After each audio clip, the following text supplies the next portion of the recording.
اب آئیے میکرو سنت، بڑی سنت، وہ سنت جس کے بارے میں دو اختلاف ہو ہی نہیں سکتے، دو رائے ممکن نہیں، جو آپ نے پورے 23 برس کام کیا ہے، صبح بھی کیا، دوپہر کیا، شام کیا، رات کیا، ورنہ باقی سنتوں میں اختلاف ہے، رفع یدین اختلاف ہے کہ نہیں؟ احناف کے ہاں نہیں ہے، ایک ہی دفعہ ہے بس تکبیر اولیٰ کے ساتھ، بعد میں نہیں ہے۔ شواف ہے، حنابلہ ان کے ہاں ہے، اہل حدیث کرتے ہیں، تو اختلاف تو ہو گیا نا کہ یہ سنت ہے یا نہیں۔ ایک اور اختلاف میرے سامنے آیا، مسجد نبوی میں میں نے شیخ البانی جو بہت بڑے محدث ہیں، کئی کتابوں کے مصنف ہیں، ان کو میں نے دیکھا مغرب سے 5-7 منٹ پہلے مسجد میں آئے اور آتے ہی نیت باندھی۔ حیران ہوا کہ ہم نے تو یہ سنا ہوا تھا کہ فجر کی نماز کے بعد سے لے کر سورج کے پوری طرح طلوع ہو جانے تک کوئی سجدہ، کوئی نماز نہیں، اور عصر کی نماز پڑھ لینے کے بعد سورج کے غروب ہو جانے تک پوری طرح کوئی نماز نہیں، کوئی سجدہ نہیں۔ معلوم ہوا یہ بھی لوگوں کے نزدیک سنت ہے، کیونکہ حدیث ہے کہ جو مسجد میں داخل ہو وہ 2 رکعت تحیۃ المسجد پڑھے بغیر مت بیٹھے۔ اب یہ 2 حدیثیں آ گئی ایک دوسرے کے مقابل، اب یہ فقہا کا کام ہوتا ہے کہ کون سی حدیث جو ہے وہ قابل ترجیح ہے۔ یہ بھی حدیث ہے عصر کے بعد کوئی سجدہ نہیں، غروب شمس سے قبل، اور فجر کے بعد کوئی سجدہ نہیں، طلوع شمس سے قبل، حدیثیں ٹکرا گئی نا۔ تو لیکن وہ سنت جو میں اب آپ کو بتا رہا ہوں، میکرو سننا، اس میں کوئی اختلاف نہیں۔ وحی کے آغاز سے لے کر زندگی کے آخری دم تک حضور نے 2 کام کیے، دعوت اللہ اور اقامت دین، اللہ کے دین کو قائم کرنے کی جد و جہد۔ کیا کوئی لمحہ اس سے خالی تھا؟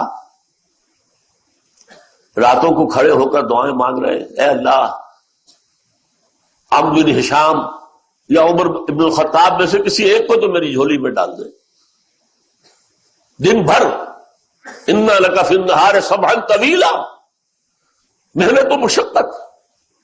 کوئی مجنون کہہ رہا ہے، کوئی پاگل کہہ رہا ہے، کوئی شاعر کہہ رہا ہے، کوئی شاعر کہہ رہا ہے، کیا نہیں کہا گیا، کذاب کہہ رہا ہے، جھوٹا۔ پھر صحابہ نے کیا کیا تکلیفیں نہیں جھیلی اس تبلیغ دین کے لیے، پھر اقامت دین کے لیے۔ کئی 100 صحابہ نے جانیں دی ہے تو دین قائم ہوا تھا، یوں ہی نہیں ہو گیا تھا، گھر بیٹھے نہیں ہو گیا تھا۔ حضور زخمی ہوئے، خون کا فوارہ چھوٹا ہے، اتنا خون چلا گیا کہ بے ہوش ہو گئے، اور خبر اڑ گئی ہے غزوہ احد میں کہ آپ کا انتقال ہو گیا۔ یوم طائف میں آپ کے جسم اختر پر پتھراؤ ہوا ہے، پورا جسم جو ہے زخمی ہو رہا ہے، ٹخنوں کو خاص طور پر نشانہ بنا کر پتھر مار رہے ہیں۔ یہ سارا کچھ کس لیے تھا؟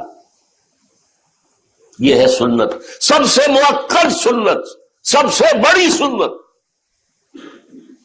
اسے آج ہم جانتے ہی نہیں۔ دین کی تبلیغ کیسے کریں گے ہمیں خود پتہ نہیں، دین کسے کہتے ہیں۔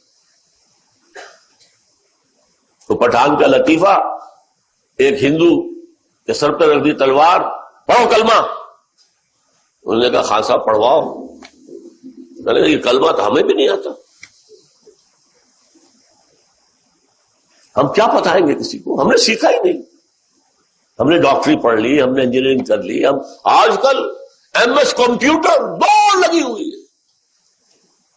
اونچے اداروں میں 30 ہزار روپیہ ماہانہ فیس دے کر لوگ پڑھ رہے ہیں۔ لمس لاہور میں جو ہے 30,000 منتھلی۔ دین کو کون پڑھتا ہے؟ تو مولوی کا کام ہے، اس کو جاب دے دیں گے، مسجد میں خطیب بنا دیں گے، بس۔ یہ ہے سنت، میکرو سنت، سب سے بڑی سنت، جو پورے 23 برس نہیں۔ اور سنیں گے تو شاید اور مجھ سے پریشان ہو جائے۔ مکان بنانا سنت نہیں ہے، حضور نے نہیں بنایا۔ جائیداد چھوڑ دینا سنت نہیں ہے، حضور نے نہیں، کوئی جائیداد نہیں چھوڑی۔ سنت کسے کہتے ہیں؟ حضور کا طرز عمل، کوئی نسبت ہے ہماری؟ کوئی تعلق ہے ہمارا؟ من رغب عن سنتی فلیس منی.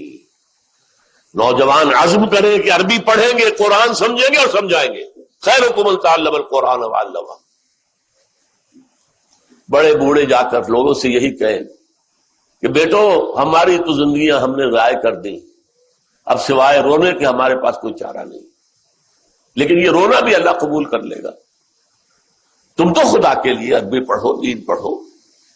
عربی کوئی مردہ زبان نہیں ہے سنسکرت کی طرح. انہوں نے سنسکرت کو زندہ کر دیا، عبرانی کو زندہ کر دیا اسرائیل جیسے چھوٹے سے ملک میں. اور عربی تو دنیا میں سب سے بڑے علاقے میں جو ہے بولی جانے والی زبان ہے. ہم نہیں پڑھ سکتے. اس کا الف باتا وہی ہے جو ہمارا اردو کا ہے. وہ بھی دائیں طرف سے لکھی جاتی ہے، یہ بھی دائیں طرف سے ہے. اردو سندھی کا کوئی ایک جملہ نہیں ہو سکتا جس میں عربی کا لفظ نہ ہو. جملہ عربی کا لفظ ہے، لفظ عربی کا لفظ ہے.